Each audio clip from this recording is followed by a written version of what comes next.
message is transmitted at the request of the Ashland Police Department.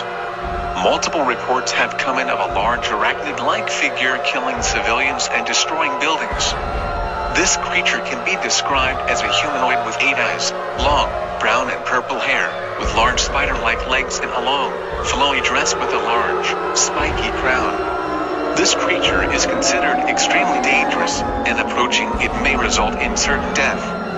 Persons should tune into news and radio stations for the latest news and updates on this dangerous situation.